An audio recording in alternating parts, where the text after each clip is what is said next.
tunnel vision. I mean, I had to have that to make success, and it wasn't that I didn't care about people during that time, but my gifts were channeled toward what could make me successful on the field. And it took me really hitting rock bottom at the end of my pro career and not knowing who I was without football for me to begin to look at how those attributes, those things that are the skills, the talents, the gifts that I've been given, and even the adversity that I've faced, those are the assets that you repurpose now in daily life, or at least I do, to find a way to deal hope to other people. And I always encourage people to look at what excites them about life. What are they passionate about? And maybe even what are those things that they try to hide on the outside that they don't want anybody else to see. But those are the gifts that I think are the invaluable ones, which will offer you this unique opportunity to help others avoid a similar suffering to what you've endured. You're born in this world with nothing. You leave this world with nothing. So, I'm no MBA, but I believe that tells me that you're supposed to give of as much of yourself in the time that you have. And so, I just had to take a step back, a very painful one, though, but it was one that I endured now that I'm so grateful for, because that rock bottom offered me a whole new vision or a whole new perspective of how to look at what I could offer. David, give me some insight here, because reasoning is something that we all have to do or we are capable of doing. Tell me a little bit about the pro athlete, the pro football's players' reasoning and ability to accept using something like opiates, because you had an opiate addiction that almost destroyed you. What is something that allows you to accept doing something like that to your body that could destroy you? Yeah, I think that, like most Western medicine, there's a time and a place. And yet, when it's taken to the nth degree or it's used outside of that scope, it becomes something that you're using as a coping mechanism. And so for me, it was the fear that perpetuated this lack of identity. It was, look, I've worked my whole life singularly focused to become elite at my craft. And now suddenly I feel like the wheels are starting to rock a little bit and some things to kind of go off the hinges. And so rather than ask for help, and you can call this a male kind of machismo stigma, but it wasn't okay to admit that I had a fleck in my armor. It wasn't okay to feel like I had an unloaded gun going into battle.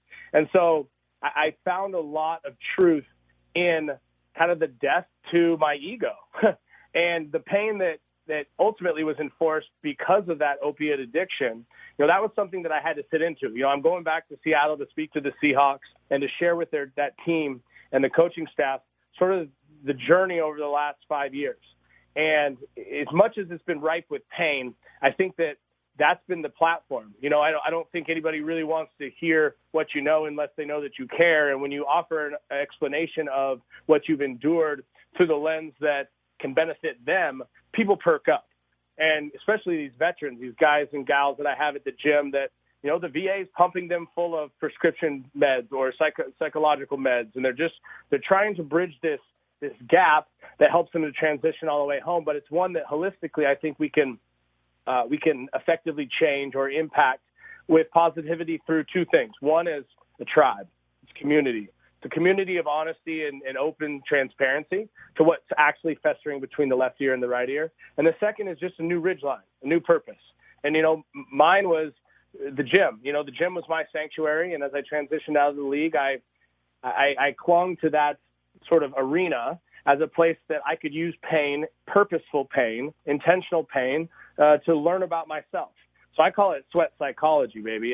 It's good pain for purpose. It's how do I look at, going to the gym or not going to the gym, and then use pain as a fuel that helps to remind me I'm alive and helps me to make sure that I open up my mouth so that the people to my left and my right, they can hold me accountable. Because the human nature is that we all find synonymous kind of fears. We have this fear of inadequacy. We have this imposter syndrome that comes up and the self-doubt. But as soon as you speak those into existence, they lessen their grip.